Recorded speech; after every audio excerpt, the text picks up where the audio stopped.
Praise the lord. ఈ పరిశుద్ధ గురువారం కొరకు ఏర్పాటు చేయబడిన అంశాన్ని చూసినట్లయితే, ఈ పరిశుద్ధ దినాల్లో హోలీ వీక్లో ఈ పరిశుద్ధ గురువారం సాయంత్రము ప్రభు రాత్రి భోజనమును మనం చూస్తూ ఉంటాము. థ్యాంక్స్ గివింగ్ పార్టీ దేవుడు ఇవ్వటం చూస్తూ ఉంటామన్నమాట. థ్యాంక్స్ గివింగ్ ఇస్తూ ఉంటాడు. ఎందుకంటే తన శిష్యులకు ఒక గొప్ప మేడగది చేసి దాని దగ్గర ఆ మేడగదిలో యేసుక్రీస్తు ప్రభువారు చివరి రాత్రి భోజనం అనేది మనము చూస్తూ ఉంటాము. ఇచ్చిన అంశాన్ని చూసినట్లయితే, ఆదేశ గురువారము యూకరిస్తు కృతజ్ఞత జీవదాయక ప్రేమ. యూకరిస్తు కృతజ్ఞత జీవదాయక ప్రేమ. యూకరిస్తు అంటే అర్థము కృతజ్ఞతాస్తుతులు చెల్లించుట అనే దానికి అర్థం వస్తుందన్నమాట. యూకరిస్తు అంటే కృతజ్ఞతాస్తుతులు చెల్లించుట. ఇచ్చిన బైబిల్ పట్టణాలు చూసినట్లయితే, మొదటి పాఠముగా నిర్గమాకాండము 16వ అధ్యాయము 4వ వచనము నుండి 12వ వచనముల వరకు. నిర్గమాకాండము 16వ అధ్యాయము 4 నుండి 12 వరకు. రెండవ పాఠముగా కొరింథీయులకు రాసిన మొదటి పత్రిక 11వ అధ్యాయము 23 నుంచి 29 వచనముల వరకు. మూడవ పాఠముగా పరిశుద్ధుడైన యోహాను రాసిన సువార్త 13వ అధ్యాయము 1 నుంచి 17 వచనముల వరకు. ఉత్తర ప్రత్యుత్తర పాఠ్యభాగముగా కీర్తనల గ్రంథము 139వ కీర్తన ఈరోజు మనకి ఇచ్చి ఉన్నారు. మొదటిగా బైబిల్ పట్టణము నుండి కొరింథీయులకు రాసిన మొదటి పత్రిక 11వ అధ్యాయము 23-24 వచనాలు చదువుకుందాము.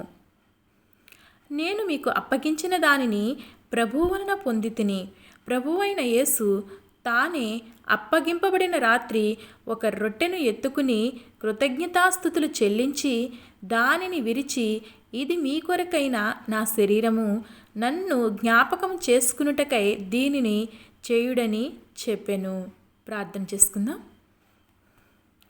మహోన్నతుడా, జీవాధిపతి, సృష్టికర్తవైన తండ్రి, రాజులకు రాజా, ప్రభులకు ప్రభువా, ఉన్నవాడను అనువాడైన దేవా, కృపగల దేవా, అయ్యా మా కొరకు ప్రభువానైనా మీ సిలువ రక్తాన్ని ప్రభువా కార్చి మమ్మల్ని విమోచించడానికి మీ ప్రేమను మా ఎడల చూపించినందుకు మీకు వందనాలు చెల్లించుకుంటున్నాం తండ్రి. అయ్యా నీ ప్రేమ నీ కృపను మా మీద కుమ్మరిస్తున్నందుకు మీకు స్తోత్రాలు ప్రవ్వా. అయ్యా మీ శరీరము విరిగి నలిగిపోయింది ప్రవ్వా. అలా మా కోసము ప్రవ్వా నువ్వు చిందిన రక్తము వల్ల ప్రవ్వా నిన్ను జ్ఞాపకం చేసుకోవడానికి మాకు ఈ ఇచ్చిన అవకాశాన్ని బట్టి నీకు వందనాలు చెల్లించుకుంటున్నాం తండ్రి. అయ్యా మమ్మల్ని ప్రేమించినట్లుగా ప్రవ్వా మేము కూడా ఒకరినొకరు ప్రేమించాలని మీరు తెలియపరుస్తున్నారు ప్రవ్వా. అందును బట్టి మీకు వందనాలు చెల్లించుకుంటూ కొద్ది మాటలు మేము ధ్యానించుకుని చుండగా నీ పరిశుద్ధాత్మ శక్తిని మా మీద ఉంచమని, వినిచున్న వారికి వినగలిగిన మనసును గ్రహింపగలిగిన శక్తిని, చెప్పుచుండగా నీ పరిశుద్ధాత్మ శక్తిని నా మీద ఉంచమని నజరుడైన యేసుక్రీస్తు నామమున అడిగి వేడుకుని ప్రార్థిస్తున్నాము తండ్రి. ఆమేన్. ఈరోజు మనకిచ్చిన అంశాన్ని కానీ చూస్తాం కదా.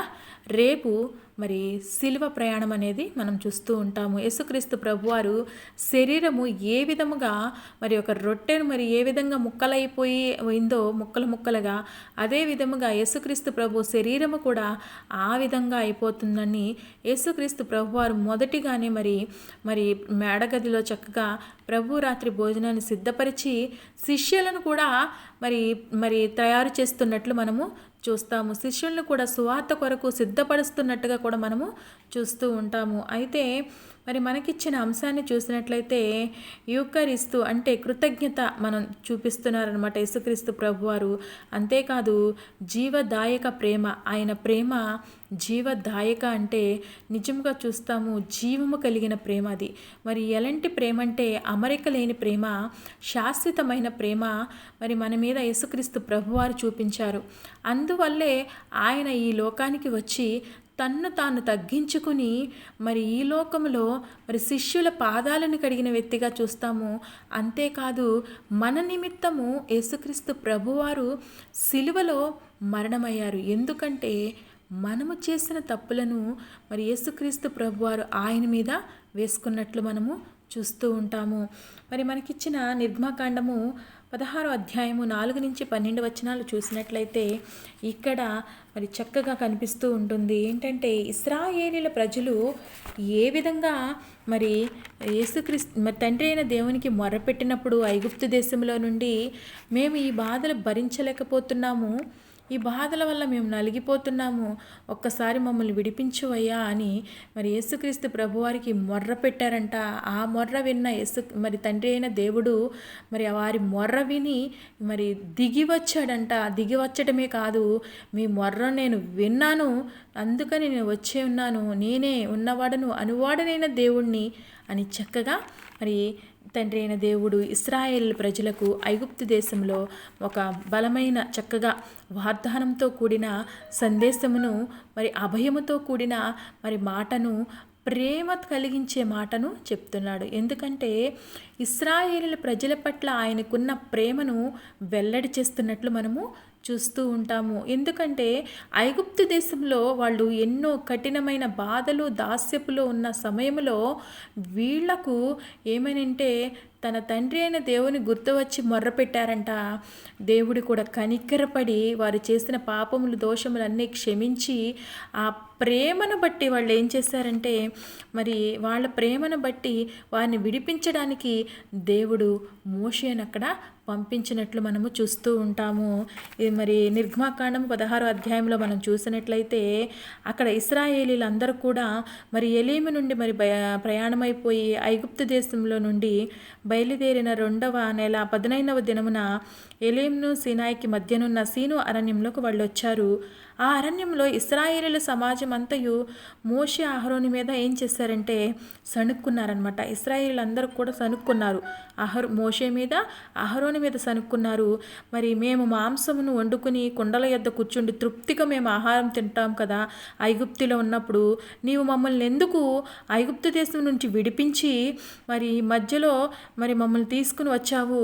ఇక్కడ మేము ఏం చేస్తున్నామంటే మేము ఎలా ఉన్నామంటే చచ్చేవారిలాగా ఉన్నాము, మేము ఆకలితో చచ్చిపోతున్నాము అని అక్కడ మోషే అహరోనుల మీద వాళ్ళు సణుక్కున్నారు. మరి సణుక్కున్నప్పుడు ఈ సర్వ సమాజం ఆకలి చేత చంపుటకు ఈ అరణ్యంలోకి మమ్మల్ని ఇక్కడికి తోడుకుని వచ్చావా అని అనుకున్నప్పుడు, ఇదిగో నేను ఆకాశం నుండి మీ కొరకు ఆహారమును కురిపించదను, వారు నా ధర్మశాస్త్రం అనుసరించి నడుతురో లేదో అని నేను వారిని పరీక్షించినట్లు ఈ ప్రజలు వెళ్ళి ఏనాటి బత్తిమో ఆనాడే కూర్చుకొనవలెనని చక్కగా ఆనాడు మోషేకి మరి యెహోవా ఆజ్ఞించినట్లు చూస్తాము. అయితే దేవుడు మరి ఇశ్రాయేల్ ప్రజల మీద ఎంత ప్రేమను కనపరుస్తున్నారో చూడండి.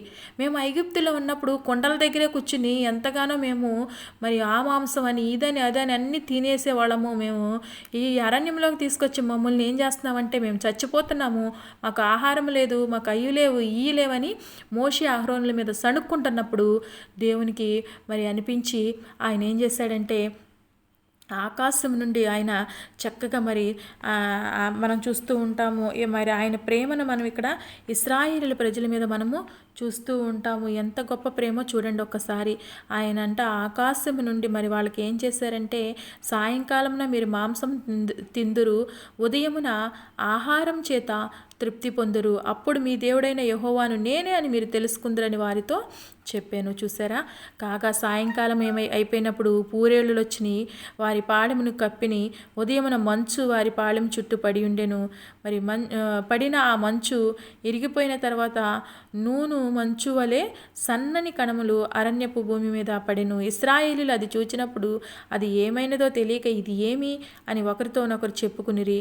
మోషే ఇది తినుటకు యెహోవా మీకు ఇచ్చిన ఆహారము అని చక్కగా మరి మోషే వారికి చెప్పినట్లు మనము చూస్తూ ఉంటాము. వారికి ఏమొచ్చినాయి అంట, పూరేళ్ళు, మాంసము అవన్నీ వచ్చినప్పుడు వాళ్ళు తిని తృప్తి పొందారంట. దేవుడు ప్రేమ చూసారా, తన బిడ్డలకు ఏది కావాలో అది ఆయన అనుగ్రహిస్తూ ఉంటాడనమాట. మన తండ్రి మరి తన కుమారునికి ఏది అవసరమో ఏది ఇష్టమో అది కొనిస్తూ ఉంటారు. కాబట్టే దేవుడు కూడా తన బిడ్డలకు కావలసినది ఆహారానికి చక్కగా మరి వాళ్ళు అడిగినప్పుడు తన ప్రేమను తన ఇశ్రాయేలు ప్రజల మీద చూపించినట్లు మనము చూస్తూ ఉంటాము. అన్నంత గొప్ప ప్రేమ గల దేవుడు మరి ఆనాడు మోషేని ఏర్పరచుకుని మరి ఇశ్రాయేలు ప్రజలకు ఏమి కావాలో అది చక్కగా దేవుడే మరి వారికి ఇచ్చినట్లు మనము అక్కడ చూస్తాము. అంటే ఏంటంటే దేవుని యొక్క ప్రేమను మనం ఇక్కడ చూస్తున్నాము. తన బిడ్డలు అడిగినది దేవుడు వారికి అనుగ్రహించినట్లు చూస్తాము. అంటే ప్రేమతో చక్కగా ఇచ్చినట్లు మనము చూస్తూ ఉంటాము. ఇదే విధముగా మరి మనము కూడా చూసినట్లయితే మనకిచ్చిన రెండవ పాఠంలో చూసినట్లయితే కొరింథీయులకు రాసిన మొదటి పత్రిక 11వ అధ్యాయము 23 నుంచి 29 వచనాల వరకు మనం చూసినట్లయితే ఇక్కడ మరి చక్కగా రాస్తూ ఉన్నాడు కదా అపోస్తుడైన పౌలు, నేను క్రీస్తును పోలి ఉన్న ప్రకారం మీరు కూడా నన్ను పోలి నడుచుకోండి అని తెలియచేస్తూ యేసుక్రీస్తు ప్రభువారు ఏ విధంగా ఉన్నారో అనేది చక్కగా రాస్తూ ఉంటారనమాట. మరి యేసుక్రీస్తు ప్రభువారు మరి తను ఏ విధంగా రొట్టెను పట్టుకుని కృతజ్ఞతాస్తుతులు చెల్లించి మరి దానిని విరిచి, ఇది మీ కొరకైన నా శరీరము, నన్ను జ్ఞాపకం చేసుకున్నటకు దీన్ని చేయుడని ఆ ప్రకారం ఈ భోజనమైన పిమ్మట ఆయన ఈ పాత్ర ఎత్తుకుని, ఈ పాత్ర నా రక్తము వలనైన కొత్త నిబంధన అని దేవుడు తెలియపరిచాడు. దీన్ని త్రాగినప్పుడెల్లా కూడా నన్ను జ్ఞాపకం చేసుకున్నట్టుగా దీనిని చేయుడని, మీరు ఈ రొట్టె తిని ఈ పాత్రని త్రాగినప్పుడు ఎల్లా ప్రభు వచ్చే వరకు ఆయన మరణము ప్రచురింతురు. చూసారా యేసుక్రీస్తు ప్రభువారు ఏం చెప్పారు తన శిష్యులకు? మనం యోహాను సువార్త చూస్తాం కదా. మనం యోహాను సువార్త 13వ అధ్యాయంలో మనకిచ్చిన సువార్త పాఠంలో కనిపిస్తూ ఉంటుంది. తానంటే ఈ లోకంలో నుండి తండ్రి అయిన దేవుని దగ్గరికి వెళ్ళవలసిన గడియ వచ్చినప్పుడు వాళ్ళు ఏం చేశారంటే యేసుక్రీస్తు ప్రభువారు పస్కా పండుగ అనేది ఒకటి ఏర్పాటు చేశారు. పస్కా పండుగ ఏర్పాటు చేసినప్పుడు ముందే ఎరిగిన వాడే లోకంలో ఉన్న వారందరినీ ప్రేమించి వారిని అంతం వరకు ప్రేమించారంట యేసుక్రీస్తు ప్రభువారు. ఎప్పటి వరకు ప్రేమించారంటండి? అంతము వరకు ప్రేమించారంట. అంతము వరకు అంటే సంపూర్ణముగా ప్రేమించినను అని మనకి యోహాను సువార్త 13వ అధ్యాయంలో మనం చూస్తూ ఉంటాము. సంపూర్ణముగా అంటే ఆయన ప్రేమలో కొంచెము లేదా సగము లేదా ముప్పావు అలా లేదు. ఆయన ప్రేమ ఎలా ఉందంటే సంపూర్ణమైన ప్రేమంట. ఆయన సంపూర్ణంగా మనల్ని ప్రేమించారు కాబట్టే ఈ లోకానికి వచ్చి తన శరీరాన్ని నలగగొట్టుకోవడానికి మన కొరకు మరి ఆయన శరీరం ఆయన సొగసైనను స్వరూపమైనను లేకుండా ఎలా ఉన్నాడంటే చూడనొల్లని వాడిగా ఉన్నాడు అని యెషయా గ్రంథం 53వ అధ్యాయంలో మనము చూస్తూ ఉన్నాం కదా. ఆ విధముగానే ఇక్కడ చూసినట్లయితే యోహాను గారు రాస్తున్నారు, చక్కగా రాస్తున్నారనమాట. ఏంటంటే ఆయన ఎలా ఉన్నాడంటే ఆయన అంతవరకు మనల్ని ప్రేమించారు కాబట్టే ఆయన ఈ లోకానికి వచ్చి తాను భోజనం చేయుచుండగా వారిని అప్పగింపవలనని సీమోను కుమారుడైన మరి ఇక్కడ కుమారుడగు ఇస్కరియోతు యోధ హృదయంలో అపవాది ఇంతకుముందు ఆలోచన పుట్టించింది.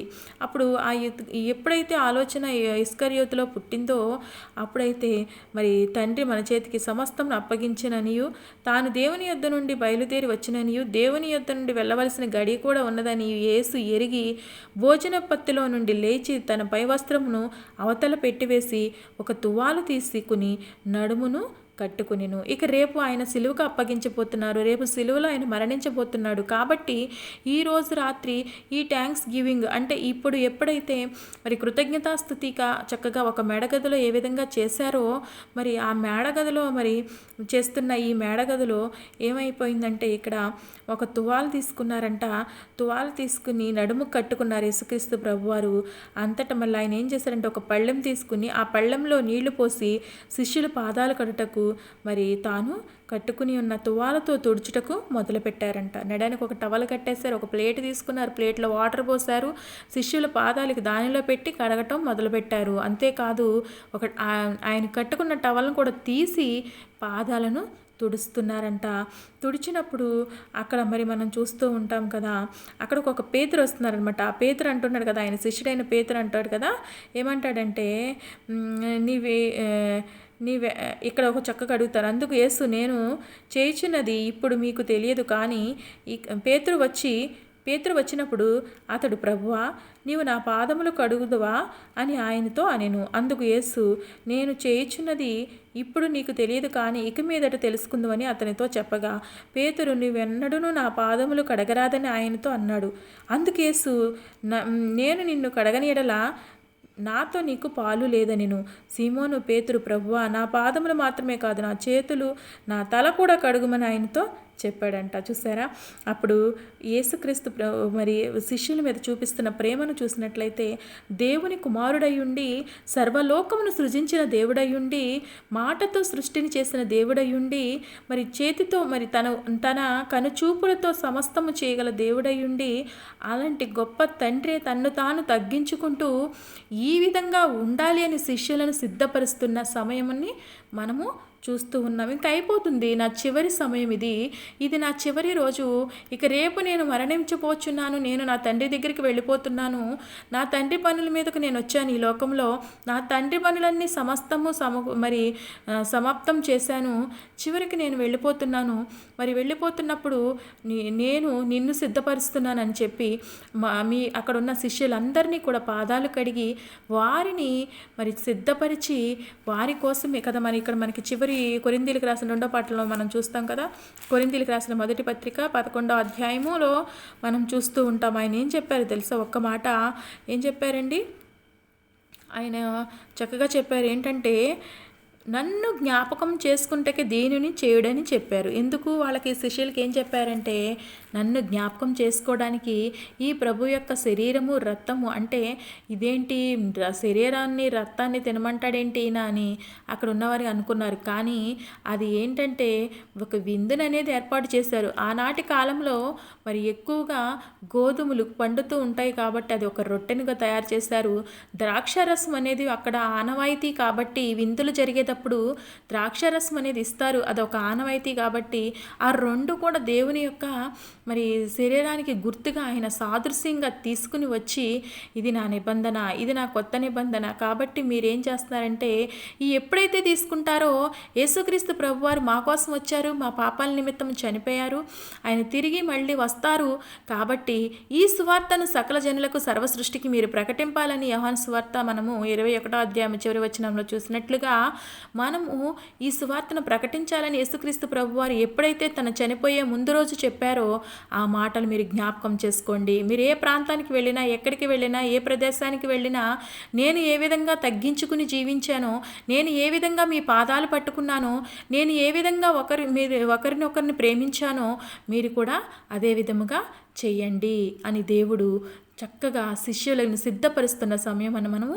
చూస్తూ ఉన్నాము. ఆ విధంగా సిద్ధపరుస్తూ పేతురు అంటాడు కదా, అయ్యా నీవు నా పాదాలు పెట్టుకోవడం ఏంటి, నువ్వు వద్దు అని అన్నప్పుడు, నువ్వు నాతో పాలు ఉండదన్నప్పుడు ఎప్పుడైతే అన్నాడో మొత్తము కూడా కడిగయ్యానన్నని పేతురు మళ్ళీ అన్నట్లు మనము చూస్తూ ఉంటాము. అయితే పాదాలు కడిగి తన పైవస్త్రం వేసుకున్న తర్వాత ఆయన మరలా కూర్చుండి, నేను మీకు చేసిన పని మీకు తెలిసినదా? బోధకుడనియు ప్రభువు అనియు మీరు నన్ను పిలుచుచున్నారు. నేను బోధకుడిని ప్రభువును గనుక మీరిట్లు పిలుచుట న్యాయమే. చూసారా, బోధకుడా ప్రభు అని పిలుస్తున్నారు, కరెక్టే. ఎందుకంటే నేను బోధకుడిగా మీకు మంచి బోధలు బోధించాను, నేను ప్రభువును అంటే నేను రాజును అని అక్కడ ఒప్పుకుంటున్నారు. నేను రాజును, మీరు ఇలా పిలవటం కరెక్టే అని ఆయన అక్కడ చక్కగా చెప్పి ఏం చేశారంటే, మళ్ళీ బోధకుడైన నేను మీ పాదములు కడిగిన ఎడల మీరును ఒకరి పాదములు ఒకరు కడగవలసినదే అని చక్కగా తెలియచేసి మరి ఏం చెప్పాడంటే, అక్కడ యేసుక్రీస్తు ప్రభువారు దాసుడు తన యజమాని కంటే గొప్పవాడు కాడు, పంపబడిన వాడు తన్ను పంపిన వాని కంటే గొప్పవాడు కాడని మీతో నిశ్చయముగా చెప్పుచున్నాను. ఈ సంగతులు మీరు ఎరుగుదురు కనుక వీటిని చేసినడ మీరు ధన్యులగుదరని మిమ్మును అందరి గురించి నేను చెప్పటలేదు. నేను ఏర్పరచుకున్న వారిని ఎరుగుదును, కానీ నాతో కూడా భోజనము చేయవాడు నాకు విరోధముగా తన మడిమినెత్తినని చక్కగా యూదా ఇస్కరియోతు గురించి కూడా యేసుక్రీస్తు ప్రభువారు ఆ సమయంలోనే తెలియపరిచినట్లు మనము చూస్తూ ఉంటాము. అంటే ఆయన ప్రేమ అనేది మనం చూసినట్లయితే ఎంత గొప్ప ప్రేమ చూడండి. తన శత్రువు పక్కనే ఉన్నప్పుడు ఇదిగో నన్ను అప్పచెప్పేస్తున్నాడు అనుకున్నప్పటికీ కూడా ఆయనకి కూడా మరి ఏం చేశాడు, మరి పాదాలు కడిగారంట. మరి ఇస్కరియోతు యోధాకు కూడా పాదాలు కడిగినట్లు మనం చూస్తాము. ఆయన ఎంత గొప్ప ప్రేమమయుడో చూడండి, ఆయన ఎంత కరుణామయుడో చూడండి. ఆయన గెత్సేమనే వనంలో ప్రార్థన చేస్తున్నప్పుడు కూడా మలుకు అనే చెవును నరికేసినప్పుడు ఆ చెవుని కూడా మళ్ళీ అంటించినట్లు మనము చూస్తూ ఉంటాము. ఎంత గొప్ప ప్రేమ చూడండి ఆయన ప్రేమ. అందుకే ఆయన వచ్చారు, ఈ లోకానికి వచ్చే ఒకే మాట చెప్పారు, నిన్ను వలె నీ పొరుగువారిని ప్రేమించమన్నారు. మీరు ఒకరినొకరు ప్రేమింపవలననే నేను మీకు కొత్త ఆజ్ఞ ఇచ్చుచున్నానని యోహాను సువార్త మనం చూస్తూ ఉంటాం. యోహాను సువార్తలో 15వ అధ్యాయంలో చూస్తాం కదా, నిన్ను వలె నీ పొరుగు వారిని ప్రేమించమని. నిజమే కదా, దేవుడు ఈ లోకానికి ఎందుకు వచ్చాడంటే మరి చక్కగా 2 ఆజ్ఞలు ఇచ్చాడు. నీ పూర్ణ హృదయంతో, నీ పూర్ణ ఆత్మతో, నీ పూర్ణ వివేచనతో నీ దేవుడైన యెహోవాని నీవు ప్రేమింపవలెను, అటువలనే నిన్ను వలె నీ పొరుగువారిని కూడా ప్రేమింపవలెనని మరి 2 ఆజ్ఞలు ధర్మశాస్త్రం నాకు అంగీకారమైనవని చక్కగా తెలియపరిచారు కదా. ఈ కృతజ్ఞతాస్తుతి ఆరాధనలు అందుకే దేవుడు చెప్పాడు, ప్రతి విషయమందును మీరు కృతజ్ఞతాస్తుతులు చెల్లించుడని తెస్సలోనికి రాసిన మొదటి పత్రిక 5వ అధ్యాయంలో మనము చూస్తూ ఉంటాము. ఎందుకంటే ప్రతి విషయంలో కూడా దేవునికి ఏం చేయాలంట, మనము కృతజ్ఞతాస్తుతి అనేది మరిచిపోకూడదు. అట్టిది దేవునికి ఇష్టమైనది అని దేవుడు తెలియపరుస్తున్నాడు. అందుకని మనం చదువుకున్నట్లుగా ఉత్తర పత్రిత్రాల్లో 139వ కీర్తనలో చక్కగా ఆయన ప్రేమ అనేది కనపడుతున్నట్లు మనం చూస్తూ ఉంటాం. దావీదు చెప్తాడు, అయ్యా నేను ఎక్కడికి పోతానయ్యా, నేను కూర్చుంట నీకు తెలుసు, నేను లేచుట నీకు తెలుసు, నేను నడుచుట నీకు తెలుసు, నా తలంపులో ఒక ఆలోచన రాకముందే నా మనసు నీకు తెలుసు కదయ్యా, నా పడకను నా నడకను అన్నీ నువ్వు తెలుసుకున్నావు కదయ్యా, అలాంటప్పుడు నేను ఎక్కడికి పోతాను నీ సన్నిధి నుంచి, అసలు నువ్వు అని తెలియచేస్తూ ఒకవేళ నేను ఎక్కడికన్నా వెళ్ళిపోదామంటే, నీ సన్నిధి నుంచి నేను ఎక్కడికన్నా పారిపోదామంటే, నేను ఆకాశంకి ఎక్కాను అక్కడ నీవు ఉంటావు కదయ్యా, నేను పాతాళంలో ఉన్నాను అనుకో అక్కడ నీ ఉంటావు కదయ్యా, నేను ఏకురెక్కలు కట్టుకుని సముద్ర దిగాంతములకు దిగిపోయినను అక్కడ నీ ఉన్నావు కదయ్యా, నీ చెయ్యి నన్ను నడిపిస్తుంది కదయ్యా, అంధకారంలో నేను మరుగు చేసినప్పటికి కూడా అక్కడ కూడా నీ ఉన్నావు కదయ్యా, మరి వెలుగు రాత్రి వలె ఉండినని నేను అనుకుని నేను చీకటి నీకు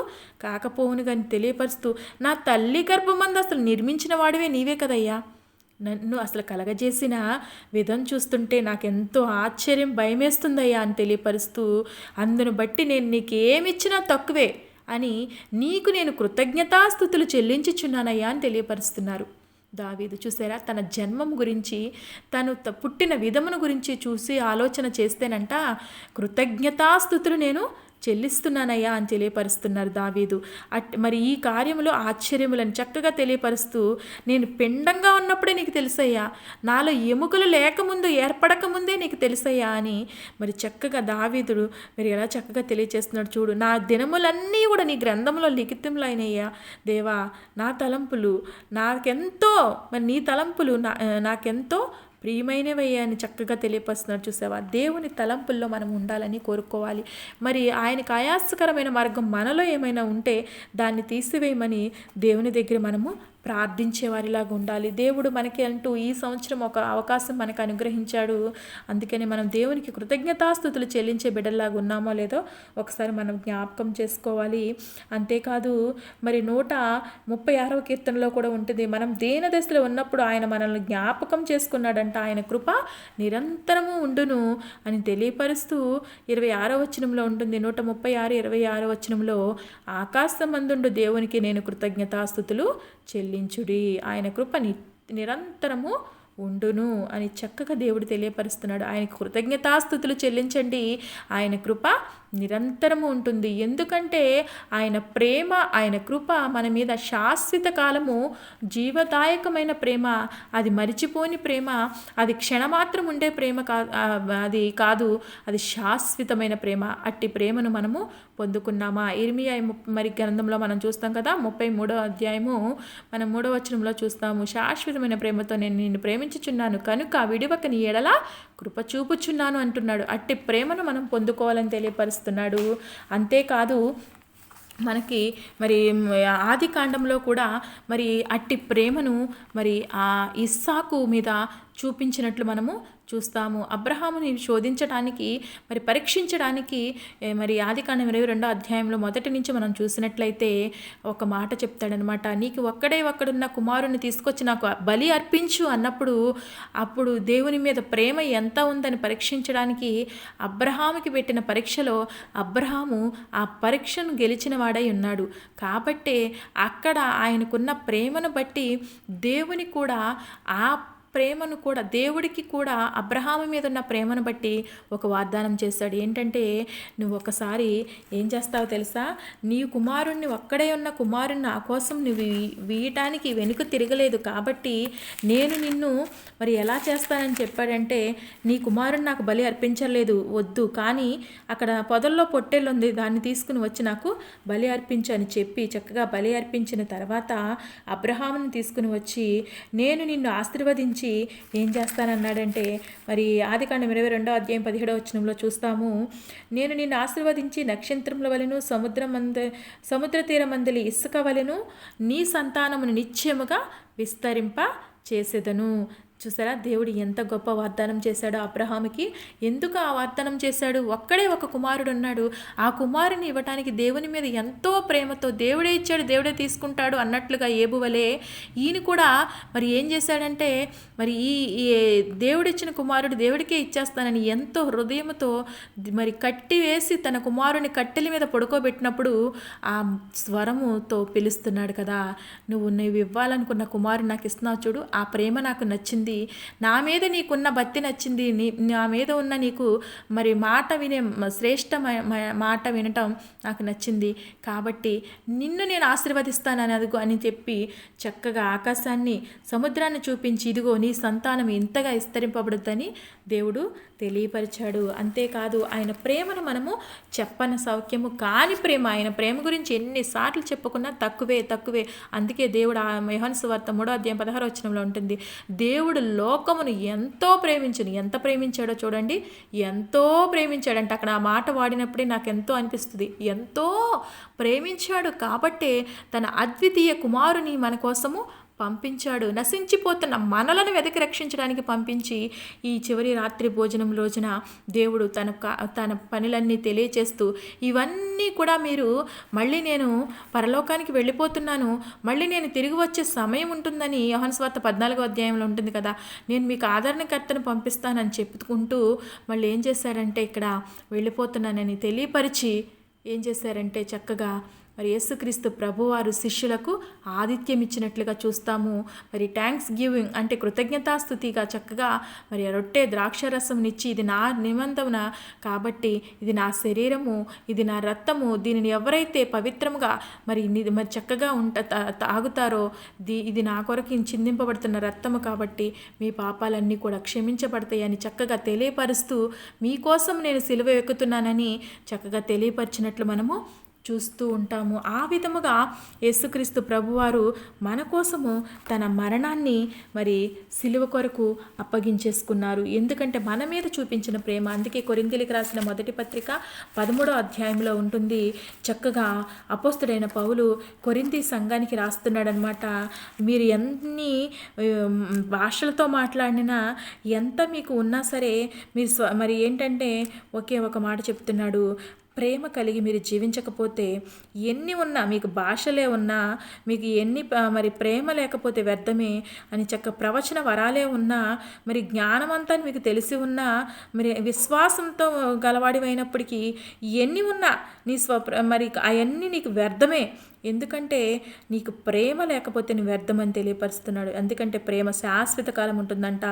ప్రవచనాలైనా నిరర్ధకమైపోతాయేమో, భాషలైనా నిలిచిపోతాయేమో, జ్ఞానమైనా నిరర్ధకమైపోతుందేమో, కానీ మనము మరి కొంత మట్టుకు ఎరుగుదాము, కొంత మట్టుకు ప్రవచించుచున్నాము, కానీ పూర్ణమైనది వచ్చినప్పుడు పూర్ణము కానిది నిరర్ధకమగును అని చక్కగా తెలియపరుస్తూ పౌలు ఒక మాట చెప్తున్నాడు. ఏంటంటే, కాగా విశ్వాసము, నిరీక్షణ, ప్రేమ, ఈ మూడును నిలుచును, వీటిలో శ్రేష్టమైనది ప్రేమయే. కాబట్టి ప్రేమ కలిగి ఉండటకు మనం ఏం చేయాలంట?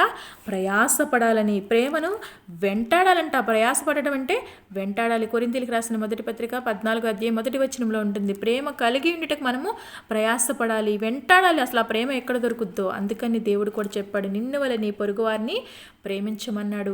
ఆ విధముగా మనము కూడా ఒకరినొకరు ప్రేమిస్తూ, యేసుక్రీస్తు ప్రభువారు మన కొరకు మరి మనల్ని ప్రేమించాడు కాబట్టే తన శరీరాన్ని సిలువకు అప్పగించుకున్నాడు. మన పాపముల నిమిత్తము తన్ను మరణమైపోతున్నాడని ముందుగా చక్కగా మరి ప్రభురాత్రి భోజనం గురించి మనకి ఇవ్వటము చూస్తూ ఉన్నాము. ఈ ప్రభురాత్రి భోజనము మళ్ళీ దేవుడు ఆ తర్వాత, ఆ విందు తర్వాత మళ్ళీ ఎప్పుడు కూడా ఆయన తీసుకున్నట్లు కూడా లేదు. ఎందుకంటే అదే చివరి రాత్రి ప్రభు రాత్రి భోజనం అనమాట. దీన్నే మనం ఆదేశ గురువారం అని, మరి యుగకరిస్తని, పరిశుద్ధ గురువారం అని, ప్రభు బల్లారాధనని, మరి కొమ్మల గురువారం అని, ఇలా కొన్ని అంటూ ఉంటామన్నమాట. ఇది పస్కా పండుగ కూడా మనం చూస్తూ ఉంటాము. నిర్గమకాండము 12వ అధ్యాయము 1-7 వచనాల్లో కూడా మనము ఈ పస్కా పండుగ, పస్కా బలి పశువు గురించి కూడా ఇశ్రాయేలీలు ఎప్పుడైతే ఐగుప్తు దాటిన తర్వాత వాళ్ళు పస్కాను వధించి చక్కగా అక్కడ మరి మేకపిల్లలను వధించి వాటి రక్తాన్ని గుమ్మానికి పెట్టి చక్కగా చేసినట్లు